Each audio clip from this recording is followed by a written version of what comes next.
Assalamualaikum, my name is Atan Putra. Today I will explain the concept of liberalism in international relations. Liberalism is a political ideology that focuses on freedom, individual rights and cooperation. According to Encyclopedia of Britannica, liberalism believes that protecting and improving individual freedom is the main goal of politics. Liberals believe that governments are important to protect people, but government power also should be limited so that people's freedom is not threatened. Now, let's move to the principle of liberalism.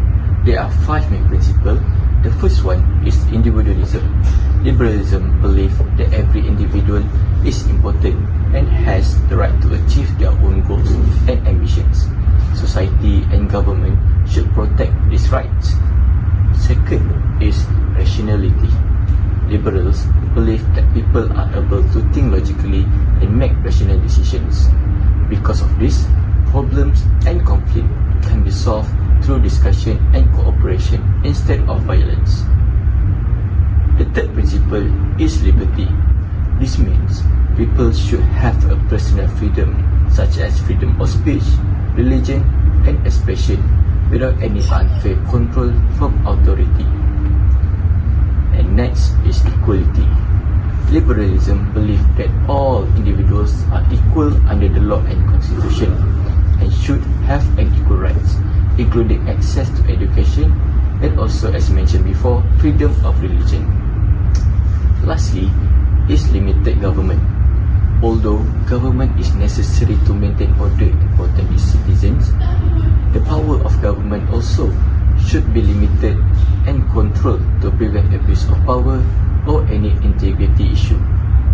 That's all from me. Hi, I'm Matisha. Top 3 most popular key thinkers has different perspective and view over liberalism. John Locke, the father of liberalism, has viewed liberalism as humans are born to be free, so government has no right to take the freedom from the people. The point that has been highlighted by Locke is the social contract, which mean people are agree to form the government to protect the right. So if government fail to do so, the people has right to revolution. 2. Adam Smith. He is the father of economic liberalism. So he has applied the liberalism perspective to the marketplace. The idea that has been highlighted by Smith is laissez-faire, which mean government has to minimize their interference into the economy, believing that economy can grow by his own self if it left it alone from the governments. Lastly, John Rawls, justice as fairness, which means a liberal society must prioritize inviolable individuals' rights over the economic or social desires of majority. The point that has been highlighted by Rawls was the original position of veil of ignorance. He proposed a thought experiment called original positions, where citizens choose the rules of society behind a veil of ignorance. This experiment was made due to because nobody knows their class, wealth, intelligence, or natural talent. Citizens are prevented from tailoring laws to favor their own conditions. Thank you. Assalamualaikum and hello, my name is Nurul Abrar binti Mama Khalil. Liberalism is a big idea that says people should be free, treated fairly and given equal chances to live a good life. It focuses on 4 core concepts. First, individualism, which means each person is special and important.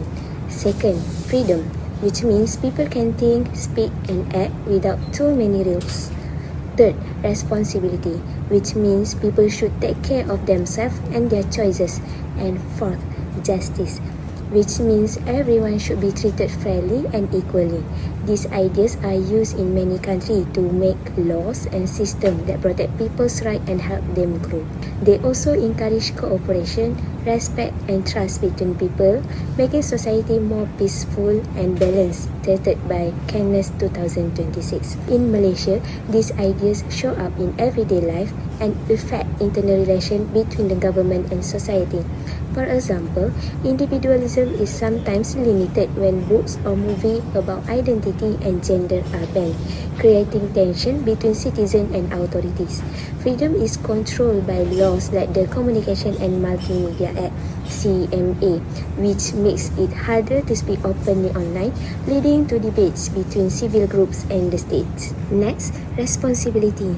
Responsibility can be seen in how refugees must survive without official help, and families feel more pressure when subsidies are cut, which sometimes causes frustration toward policymakers, but there are also positive impact. According to Malay Mail 2026, reforms under the 13 Malaysia Plan aim to make wealth distribution fairer, which helps build trust in government. Civil society groups pushing for justice and accountability also strengthen dialogue between people and leaders. These examples show how liberals' ideas not only create challenges but also encourage cooperation, making internal relations more balanced, open and slowly more democratic. In the long run, this can improve trust between citizens and institutions, reduce conflict and build a stronger sense of national unity. That's all from me, and I will pass it to the next presenter. Thank you. Assalamualaikum, my name is Nur Izzah and I will explain the few strengths of liberalism in international relations. One of them is enhancing international cooperation.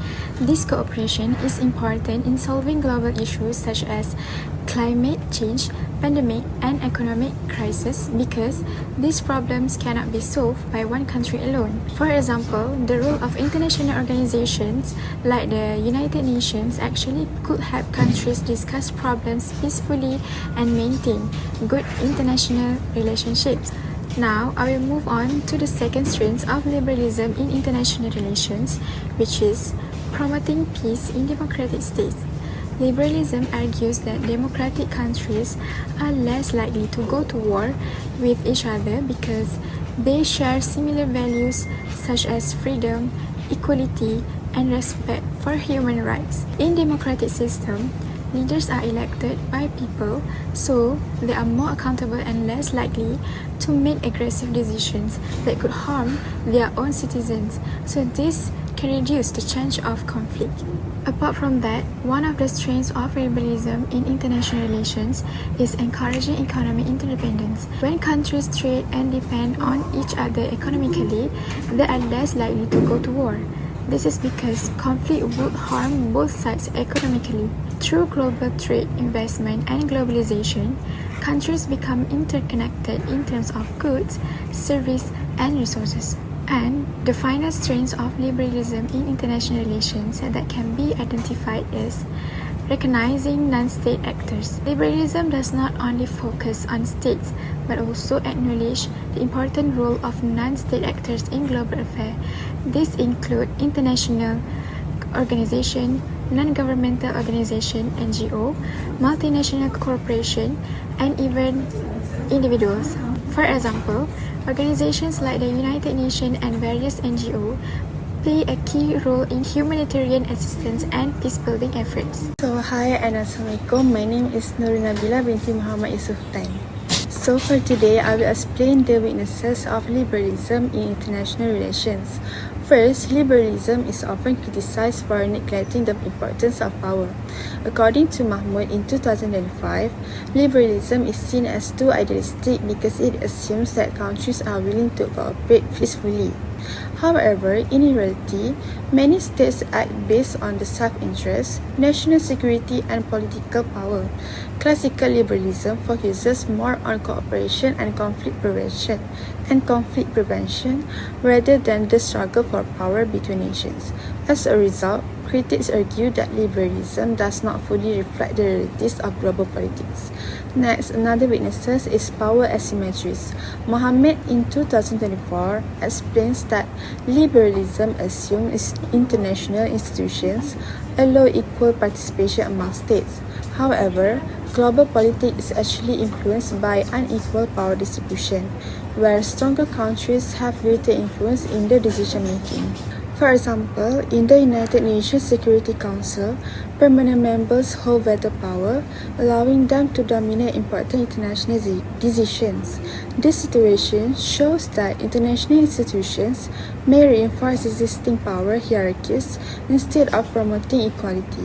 Consequently, weaker countries often have limited influence in global cooperation. Lastly, liberalism depends heavily on international institutions, such as the United Nations and the World Trade Organization, to maintain peace. According to Tausif in 2024, these institutions often fail when major powers disagree with one another. They cannot always enforce rules effectively and usually depend on the willingness of states to comply. During major international conflicts, these institutions may become less effective in maintaining global stability. So, although liberalism promotes cooperation and peace, it is criticized for being too idealistic, for overlooking unequal power relations, and for depending too much on international institutions. Thank you. As for the real-world example of liberalism is the European Union or EU. The European Union was formed after World War II to promote peace, stability, and cooperation among European countries that were previously involved in conflicts. Instead of competing for power, member states choose to work together through a shared system of rules and cooperation. The EU shows the importance of economic interdependence and international institutions in liberalism. Member countries are connected through trade and the single market, which helps strengthen their economic relationships. This cooperation encourages countries to depend on one another peacefully rather than engage in conflict. In addition, the EU functions as a strong international institution. It helps manage relationships between states by creating rules, resolving disputes, and encouraging cooperation among member countries. So this supports the liberal idea that institutions can reduce uncertainty and build trust between nations. The EU also promotes shared values such as democracy, human rights, and the rule of law. Countries that join the EU are expected to respect democratic principles and protect human rights. As a result, the European Union has contributed to long-term peace and stability among its members. This example shows how liberalism believes that cooperation, shared norms, and the mutual benefits can create more stable international relations instead of constant conflicts. That's all from me. Thank you. To conclude, liberalism in international relations is a theory that emphasizes cooperation, peace, and interdependence among countries. It highlights that international relations are not only based on power and conflict, but also on diplomacy, shared interests, and mutual benefits. Overall, liberalism promotes a more peaceful and connected world where countries rely on cooperation rather than conflict to achieve common goals. That's all from me. Thank you.